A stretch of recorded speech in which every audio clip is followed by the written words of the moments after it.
आज हमारे स्टूडियोज में कोई गेस्ट आए हुए हैं, स्पेशल गेस्ट, उनसे मैं आपका इंट्रोडक्शन करवा देती हूँ। सबसे पहले वेलकम टू मिर्ची सर। प्लीज हमारे लिसनर्स को अपने बारे में कुछ बताइए। Thank you so much ma'am.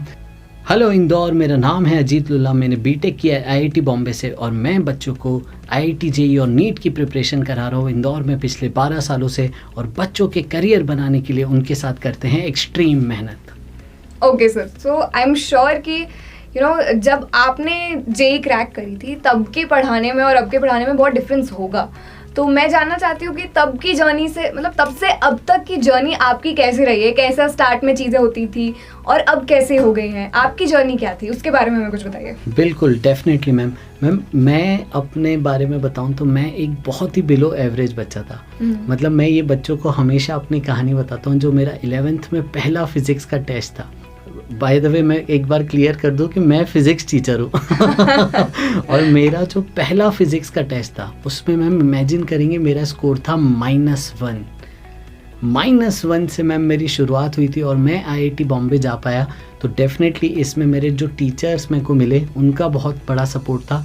और मैम टीचिंग हज़ारों सालों पहले की बात करें या मेरे टाइम की बात करें या अभी की बात करें, टीचिंग हमेशा से टीचर और स्टूडेंट का जो कनेक्ट है, जो गुरु और शिष्य का जो एक रिलेशन है, जो वो क्लास में जो फ्रीक्वेंसी बनती है, जो सरस्वती का फ्लो होता है, वो आज भी फंडामेंटल्स वही हैं जो इतने सालों पहले से हमारी इंडिया की परंपरा रही है। तो अच्छे टीचर का मिलना ही सबसे इम्पॉर्टेंट बात है। तो मुझे अच्छे टीचर्स मिले थे, तो -1 से मैं धीरे धीरे 0 तक आया, फिर धीरे धीरे 0 से +20 +30 तक पहुँचे।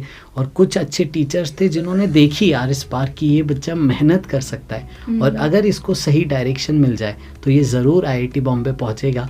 और डेफिनेटली चाहे जल्दी हो चाहे कम जल्दी हो या चाहे लेट हो, बट आपको अपनी मंजिल ज़रूर मिलती है अगर आपके साथ अच्छे टीचर्स हों और आप उनके साथ कंसिस्टेंटली एक्सट्रीम मेहनत करें। बिल्कुल, आई थिंक वो कनेक्शन टीचर स्टूडेंट का तो बहुत ही, इट्स अ मस्ट अगर परफॉर्मेंस की बात की जाए तो। मुझे अब आप सर बताइए कि आप भी एक एजुकेशनल इंस्टीट्यूट से बिलोंग करते हैं, तो अब हाउ इज़ दिस एजुकेशन, जहाँ पे अगर बच्चे अब चाहते हैं ये चीज़ें पढ़ना तो कौन से चैलेंजेस पहले उनको फेस करने पड़ते थे, क्या नया हुआ है, अब क्या क्या चीज़ें बदल गई हैं और हम पॉजिटिविटी की तरफ बढ़ रहे हैं, कौन सी चीज़ें अब स्टूडेंट्स की लाइफ को और इजी कर रहे हैं, कौन सी नई चीज़ें आई हैं? डेफिनेटली मैम अपने टाइम से मैं अगर कंपेयर करता हूँ तो सबसे ज़्यादा जो बड़ी चीज़ अभी मैं देख रहा हूँ वो अब रिसोर्सेज है, अवेयरनेस है। हमारे टाइम तो ना हमें 10वीं तक पता ही नहीं होता था कि कैसे आप अच्छे कॉलेज में जा सकते हो, कैसे आप टॉप इंजीनियर बनोगे, कैसे आप डॉक्टर बनोगे। हमें बहुत लेट पता पड़ता था जीवन में।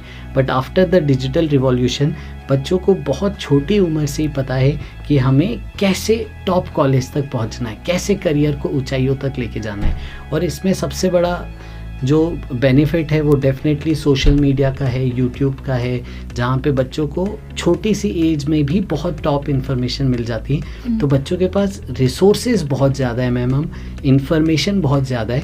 और बच्चे अगर डेफिनेटली उसको सही तरीके से यूज़ करें तो फिर वो बहुत आसानी से अब वहाँ पहुँच सकते हैं। और इनफैक्ट मैं एक छोटा सा एग्जांपल दूँ तो स्टडी मटेरियल की अगर हम बात करें, बुक्स की बात करें, तो हमारे पास बुक्स का एक्सेस भी बहुत कम होता था। कुछ बुक्स होती थी वो मिलती भी नहीं थी मार्केट में, उसके लिए महीनों तक इंतज़ार करना पड़ता होता था। लेकिन अभी हम देखें तो बच्चों के लिए सब नेट पे अवेलेबल है। मतलब दिस इज़ द टाइम जो मैं बच्चों को बोलता हूँ ना, these students are the most lucky generation जिनके पास हर रिसोर्स अब अवेलेबल है, इनफाइनाइट रिसोर्सेज हैं। तो उसका फ़ायदा उठा के बच्चे डेफिनेटली बहुत अच्छा कर सकते हैं। आई एम श्योर, क्योंकि इंटरनेट के बाद इंफॉर्मेशन लिमिटेड नहीं रहा है, हमारी रीच बहुत बढ़ गई है, बच्चों के लिए बहुत फ़ायदे वाली चीज़ हो गई है।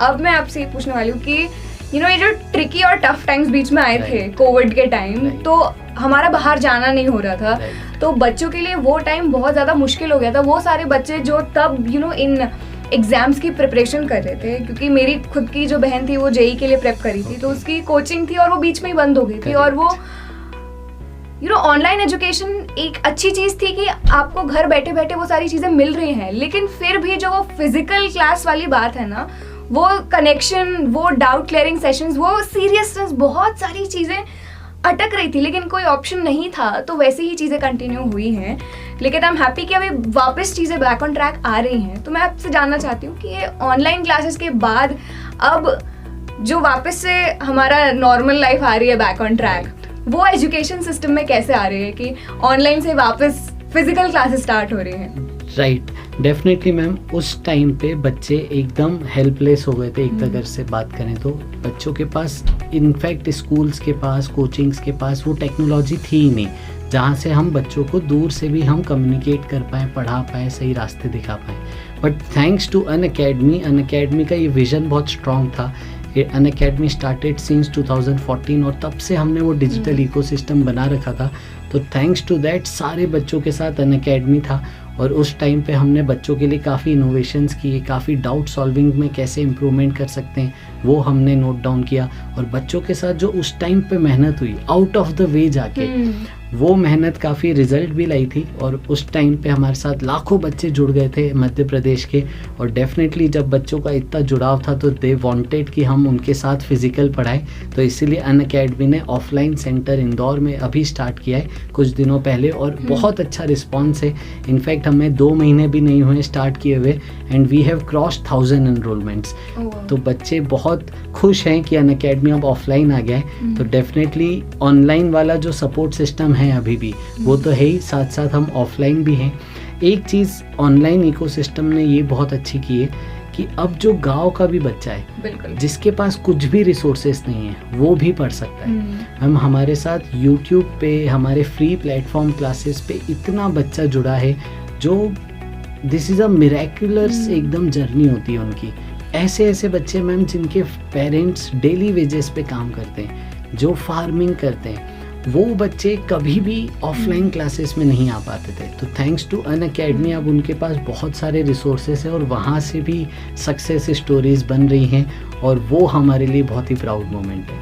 आई थिंक अब जो एजुकेशन है ऐसा लग रहा है कि जिसको जो प्रॉब्लम है उसके लिए सोल्यूशन है। मतलब हर चीज़ के लिए, अगर अफोर्ड नहीं कर पा रहे तो ऑनलाइन एजुकेशन है, अगर ऑनलाइन एजुकेशन नहीं तो फिजिकल एजुकेशन वापस से स्टार्ट हो रही है। तो आई थिंक ऐसा कुछ बचा नहीं है कि आज के बच्चों के पास अवेलेबल नहीं है, इतनी सारी फैसिलिटीज़ हैं।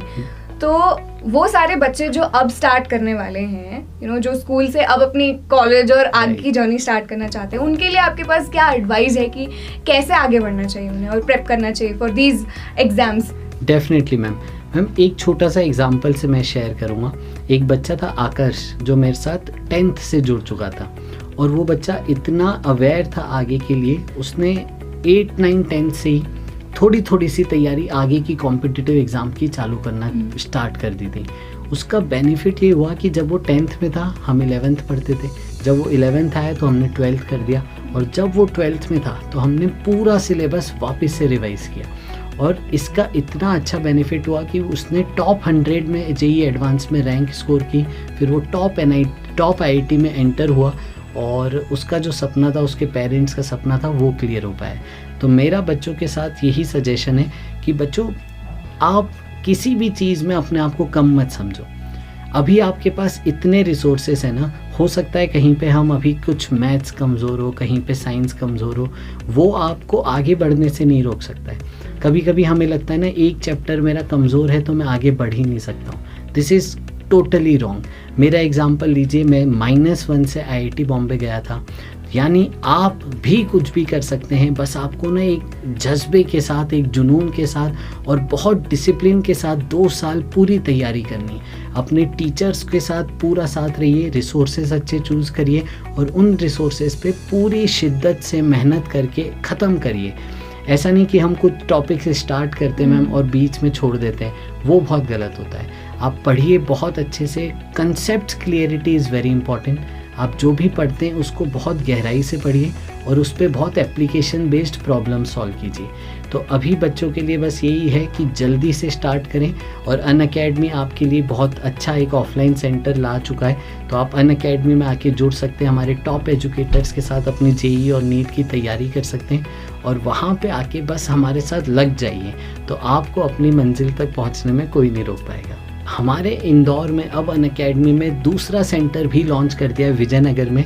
हमारे पास धमाकेदार बच्चों का रिस्पांस था। हमारे RCM आइकन जो अभय प्रशाल के सामने है सेंट्रल इंदौर में, तो वहाँ पे बच्चे आ सकते हैं पढ़ने। प्लस हमने विजयनगर में भी सेंटर खोला है जस्ट अभी बॉम्बे हॉस्पिटल के सामने, तो उस एरिया के बच्चे वहाँ भी आ सकते हैं। तो अब एक और ट्रैवलिंग टाइम वाला भी जो इशू था, जो बच्चों को बहुत ट्रैवल करके आना पड़ता था, वो भी हमने सॉल्व कर दिया है।